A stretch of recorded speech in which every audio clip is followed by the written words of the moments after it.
Hey folks, welcome back. This woodshed is as full as I can get it. So it's on to the next woodshed. Yesterday I put in about 11 and a half hours with the wood and the wood pile. And today, I don't know, I started like at 6 this morning and made myself stop at 2. So everything is good. I've got one full tier left. It's a long tier. It's the more seasoned wood of this year. And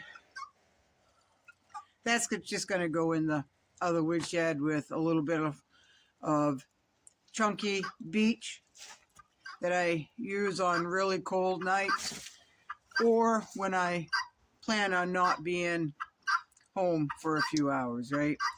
Real chunky, flat. Stack them right up, fit them right in there, and it'll go for hours and hours and hours and hours, folks. So, this is a good deed done here. I went through a pair of gloves between yesterday and today. It's all good. I plan on 3 or 4 leather gloves every wood season. So I plan for it, right? I plan for it. So yesterday I made a video, and I said that I wanted to talk about a few conversations people have had with me. Well, this is that video, folks. One of my coworkers told me that they were really struggling with bringing home food, going to the grocery store, having the money to get groceries, trying to get what she feels that she needs to feed her family. She said she couldn't believe the price of the macaroni and cheese, you know, the box of macaroni and cheese with the powdered cheese. You add milk and water and butter, I guess. Oh, stop it. And I said, well, geez, I said, you get them almost a dime a dozen at Bell's IGA and probably even cheaper than that at Walmart. She goes, but do they have the dinosaurs? The dinosaur noodles instead of the elbow? Do they have the dinosaur noodles? No, I said, I don't know. I have no idea, but I saw that they were a good deal, so I think I got mine for like 50 cents or 47 cents a piece, and I just got an armload of them, and I put them up on my pantry shelf, because when it comes down to it, folks, food is food if you're hungry, right? She went on to tell me that her grandson will not eat anything but the dinosaur macaroni and cheese.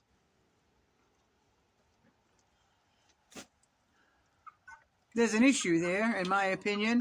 There's an issue with whoever is making the dinosaur macaroni and cheese for this little boy. There's an issue there. Obviously, folks, I'm not a fussy eater. Obviously, I'm a little chunkier around the middle, right? But I can tell you, I work my ass off, and I earn what I make, and I spend it very wisely. Try to, right?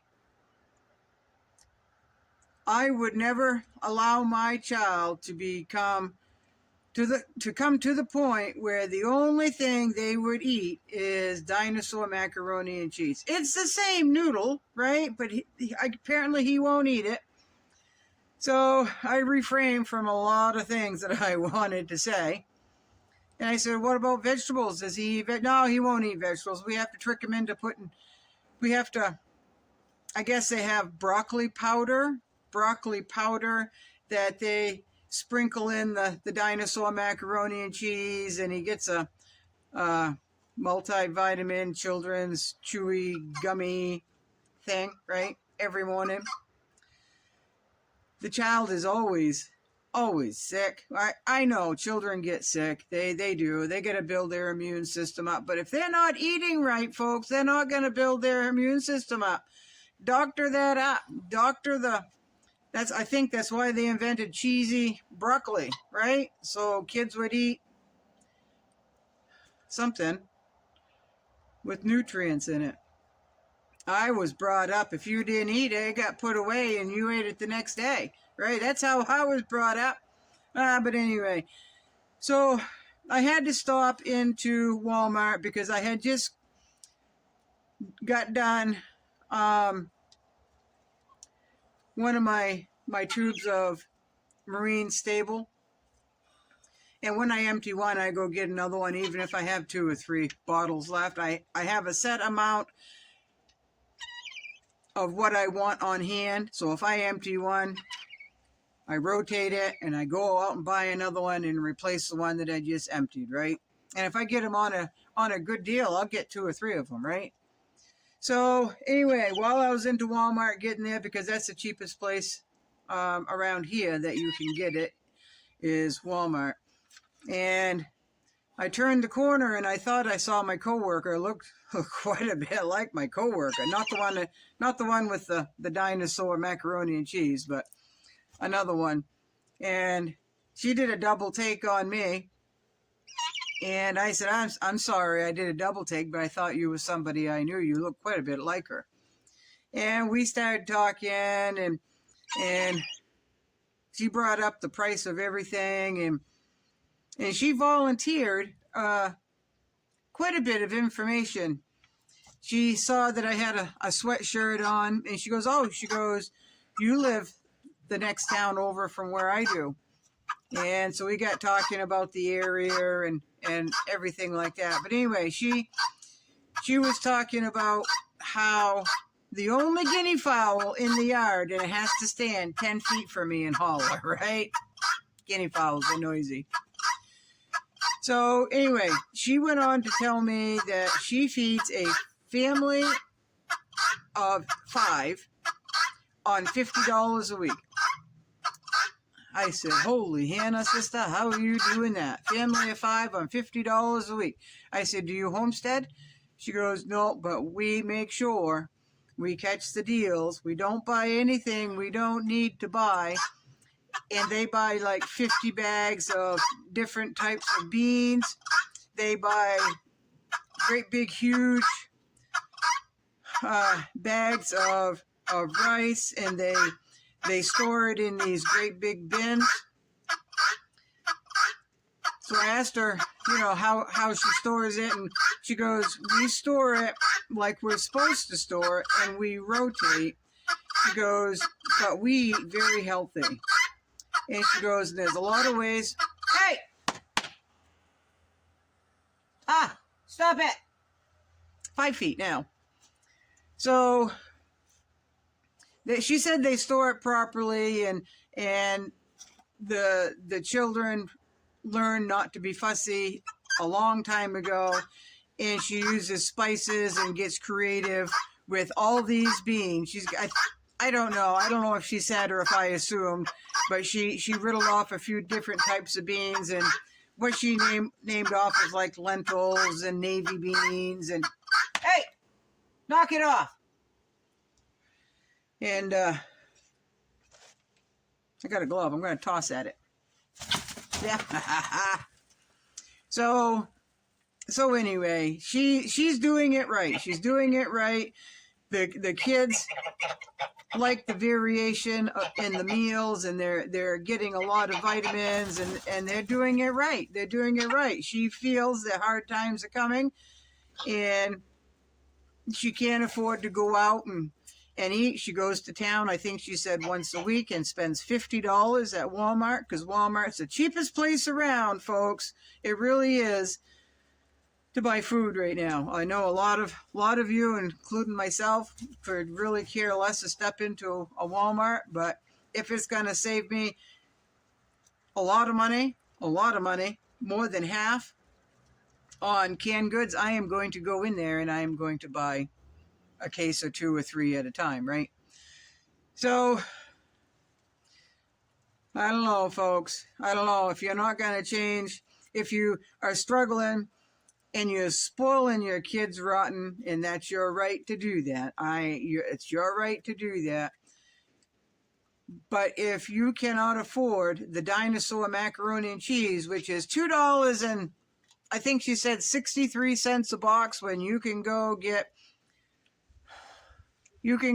them on sale, or even not on sale, for like 47 cents a box. You can get several boxes for that one dinosaur shaped noodle macaroni and cheese, right?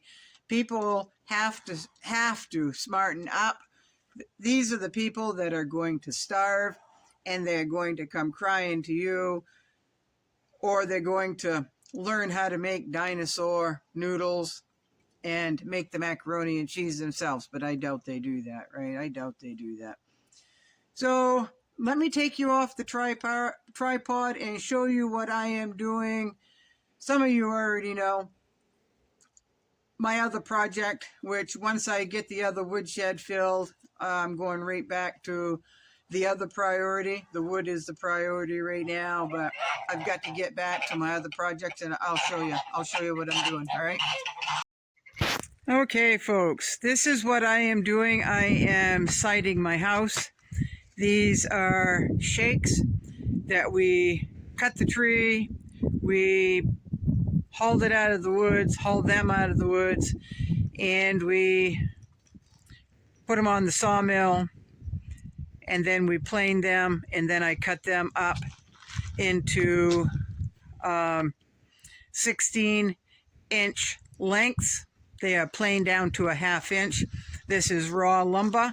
Some of it is seasoned. And right here, I am going to, right under my windows, I am going to put window boxes there. So I just left that like that, folks. So that's what I've been doing. I have been shake siding my house. So there you have it. There's a little sneak peek into my personal life, and I can tell you, folks, I'm not a fan of heights whatsoever. Yeah, not a fan. So I'm very careful and take my time. Once I get up there, I'm all good.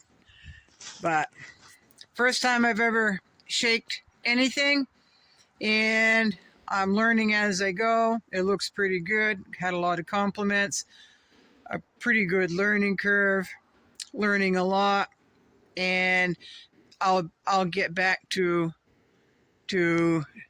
this project once the wood is in the woodshed. So I hope you all have a good day. Thank you for stopping by. Thank you very much for a lot of new subscribers. I don't know where y'all are coming from. You're all coming out of the woodwork. But yeah, thank you. I appreciate it. Bye-bye.